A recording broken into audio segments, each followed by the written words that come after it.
दोस्तों, स्वागत है आपका हमारे YouTube चैनल जीके से जॉब तक में। आज की इस वीडियो में अपने बात करेंगे बनास नदी अपवाह तंत्र के बारे में और पिछले जितने भी प्रश्न परीक्षाओं में पूछे गए हैं बनास नदी के बारे में वो सभी अपने इस वीडियो में कवर करेंगे। आपको पता चल जाएगा कि किस तरीके से इस नदी से संबंधित प्रश्न एग्जामिनर पूछ रहा है। तो आज का वीडियो बहुत स्पेशल होने वाला है, आप इसे अंत तक जरूर देखिएगा। तो चलिए शुरू करते हैं। सबसे पहले बनास नदी राजस्थान के राजसमंद जिले से निकलती है।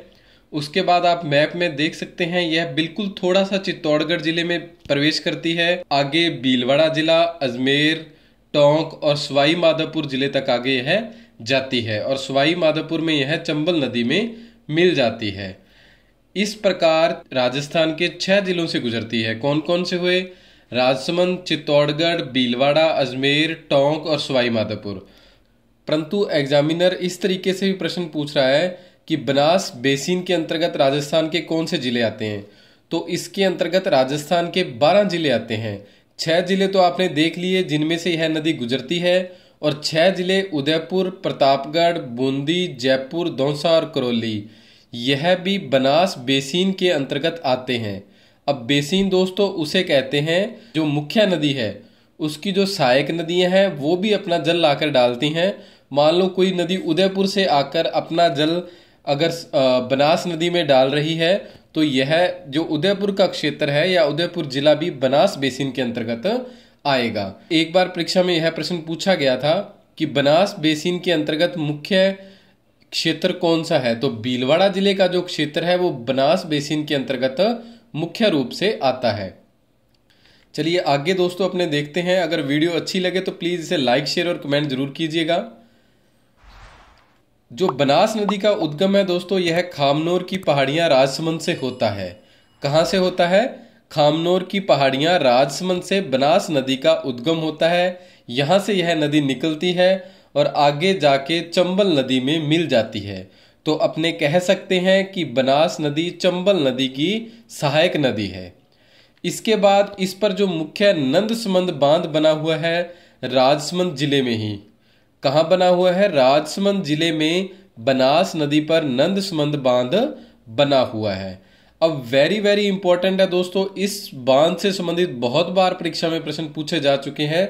तो आप याद रखना, बै से बनास और बै से बिसलपुर बांध। समझ गए? बै से बनास और बै से बिसलपुर बांध किस नदी पर बना हुआ है? बिसलपुर बांध बनास नदी पर बना हुआ है। और यह जो बिसलपुर बांध है दोस्तों यह मुख्यतः जयपुर जिले को जल की आपूर्ति करता है। अब बनास नदी पर एक सभ्यता है गिलुंड सभ्यता।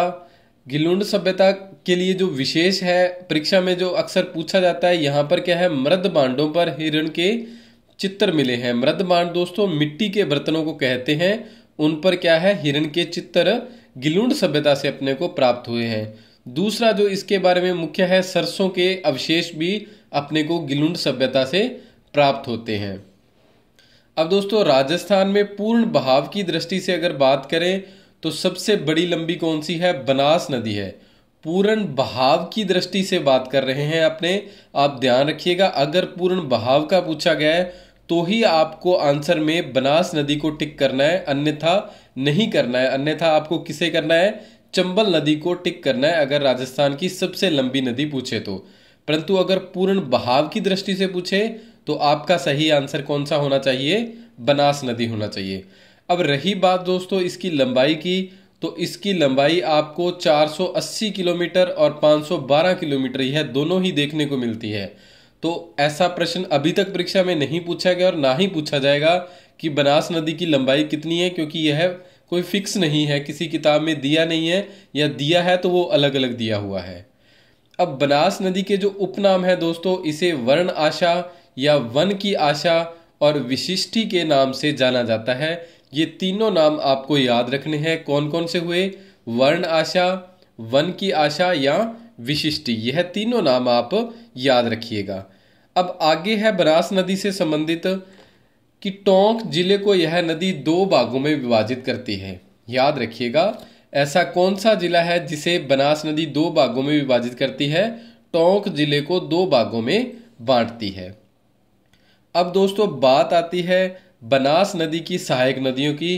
तो सबसे पहले बात करते हैं अपने गोगुंदा की पहाड़ियों से निकलने वाली आयार नदी। आयार नदी दोस्तों यह कहाँ से निकलती है? गोगुंदा की पहाड़ियाँ उदयपुर से निकलती है और यह अपने उद्गम स्थान से निकलने के बाद उदयपुर में एक उदय सागर झील का निर्माण करती है या झील बनी हुई है। इसी के किनारे उदयपुर शहर स्थित है। उसके बाद इसका नाम परिवर्तित होकर बेड़िच नदी हो जाता है। तो दोस्तों जो भी चीज़ें आयार नदी क्षेत्र में आएगी यानी कि उदय सागर झील से पहले आएंगी तो वह तो आयार नदी के किनारे होंगी। जो चीज़ें उदय सागर झील के बाद आएंगी तो वो किस नदी के किनारे होंगी? बेड़िच नदी के किनारे होंगी। तो यह आप याद रखिएगा दोस्तों। अब आहार सभ्यता है दोस्तों, वो भी कहाँ स्थित है? आयार नदी के किनारे स्थित है। इसका जो उपनाम है महासतियों का टिल्ला, ताम्रवती नगरी और धूलकोट, ये तीनों नाम याद रखिएगा। आहार सभ्यता के 3 नाम हैं, महासतियों का टिल्ला, ताम्रवती नगरी और धूलकोट। आहार सभ्यता से संबंधित एक बहुत ही महत्वपूर्ण वीडियो अगर आपने नहीं देखी है तो जरूर देखिएगा। ऊपर आई बटन पर क्लिक करके और डिस्क्रिप्शन में भी मैं इसका लिंक दे देता हूं, वो भी आप जरूर देख लीजिएगा, अच्छी वीडियो है। आहार सभ्यता से दोस्तों जो मुख्य चीजें प्राप्त हुई हैं, एक तो पत्थर के आभूषण प्राप्त हुए हैं और यहाँ से 6 चूल्हे प्राप्त हुए हैं और चावल और एक बैल की मूर्ति भी आहार सभ्यता से प्राप्त हुई है। अब एग्जामिनर इसी तरीके से दोस्तों प्रश्न पूछता है कि बैल की मूर्ति किस सभ्यता स्थल से प्राप्त हुई है, तो आप आंसर आहार सभ्यता कीजिएगा। चलिए आगे, आहार सभ्यता में गोरे या कोठे जिन्हें क्या है अनाज जिनमें संग्रहित किया जाता था वो भी प्राप्त हुए हैं। आहार सभ्यता क्या है दोस्तों? ग्रामीण सभ्यता थी। जो अपनी कालीबंगा सभ्यता है वो नगरीय सभ्यता है और जो आहार सभ्यता है वो क्या है? ग्रामीण सभ्यता है। बलाथल सभ्यता है दोस्तों वो बेड़िच नदी के किनारे है। चलिए आगे है, दूसरी नदी मेनाल नदी है दोस्तों। इसका उद्गम होता है मांडलगढ़ की पहाड़ियां चित्तौड़गढ़ से। मेनाल नदी का उद्गम मांडलगढ़ की पहाड़ियां चित्तौड़गढ़ से होता है। उसके बाद आगे यह बनास नदी में मिल जाती है। बिगोद नामक स्थान है, वहां पर भीलवाड़ा में यह बनास नदी में मिल जाती है और इसी के साथ बेड़िच नदी भी यहाँ पे बिगोद में मिलती है। तो दोस्तों यह बनास नदी के द्वारा जो पहला त्रिवेणी संगम है वो बनाया जाता है। कहाँ पर है? बिगोद भीलवाड़ा में बनास नदी के द्वारा बनास, बेड़िच और मेनाल तीनों नदियों के द्वारा त्रिवेणी संगम बनाया जाता है। त्रिवेणी संगम से संबंधित भी परीक्षा में अक्सर प्रश्न पूछे जाते हैं। इसी मेनाल नदी पर भीलवाड़ा जिले में क्या है? मेनाल जल प्रपात स्थित है। इससे संबंधित भी प्रश्न परीक्षा में पूछा गया है, तो आप याद रखिएगा। आगे है कोठारी नदी दोस्तों। कोठारी नदी दिवेर की पहाड़ियां राजसमंद से निकलती है और आगे बनास नदी में मिल जाती है। कोठारी नदी पर दोस्तों मेजा बांध बना हुआ है भीलवाड़ा में और यहाँ पर जो एक बागोर सभ्यता है भीलवाड़ा में वो भी कहाँ है? कोठारी नदी पर है। आप एक चीज अपने दिमाग में याद कर लीजिए हमेशा के लिए कि दोस्तों कोई भी सभ्यता स्थल है वो किसी ना किसी नदी के किनारे पर स्थित होगा। जैसे कालीबंगा सभ्यता घग्गर नदी के किनारे, कोठारी नदी के किनारे बागोर सभ्यता हुई, आयार नदी के किनारे आहार सभ्यता हुई, बलाथल सभ्यता बेड़िच नदी के किनारे हुई। तो इस तरीके से आप चीजों को रिलेट करके याद करना थोड़ा सीख लीजिए। बाकी आपको मैप पर मैंने बहुत अच्छे से समझाने का प्रयास किया है, बस आप वीडियो को लाइक, शेयर और कमेंट जरूर कर दीजिएगा। बागोर सभ्यता दोस्तों यहां से मुख्यतः कांच के आभूषण प्राप्त हुए हैं और यहां पर भारत में प्राचीनतम पशुपालन के अवशेष भी बागोर सभ्यता से प्राप्त हुए हैं। अब दूसरा है दोस्तों कोठारी नदी पर ग्रीन माउंट पार्क स्थित है। यह भी इंपॉर्टेंट है, आप याद रखिएगा। ग्रीन माउंट पार्क कहाँ स्थित है? कोठारी नदी के किनारे स्थित है। इसमें जो अगली नदी है मिलने वाली वो है खारी नदी दोस्तों। इसका उद्गम बिजराल की पहाड़ियां राजसमंद से होता है और आगे जाकर यह बनास नदी में मिल जाती है। अब अगली नदी है अपने डाई नदी दोस्तों। इसका उद्गम किशनगढ़ अजमेर से हुआ और खारी नदी के साथ ही आकर यह बनास नदी में मिल जाती है। तो इस तरीके से अगला त्रिवेणी संगम बनता है। कहाँ बनता है यह त्रिवेणी संगम? राजमहल टोंक में बनता है। तीन नदियां मिलती हैं यहाँ पर, खारी, डाई और बनास नदी, और एक त्रिवेणी संगम का निर्माण कर देती है। अगली नदी है दोस्तों मोरेल नदी। इसका उद्गम चैनपुरा की पहाड़ियां चाकसू जयपुर से होता है। मोरेल नदी का जो उद्गम है चैनपुरा की पहाड़ियां चाकसू जयपुर से होता है। इस नदी पर मोरेल बांध बना हुआ है सवाई माधोपुर में। कहाँ बना हुआ है? मोरेल नदी पर मोरेल बांध सवाई माधोपुर में बना हुआ है।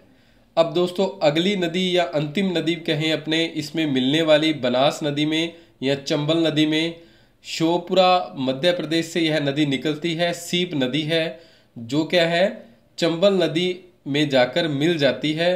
यह उसी स्थान पर मिलती है जहां बनास नदी मिलती है। तो इस तरीके से रामेश्वरम नामक स्थान पर सवाई माधोपुर में एक और त्रिवेणी संगम बनास, चंबल और सीप नदी के द्वारा बनाया जाता है।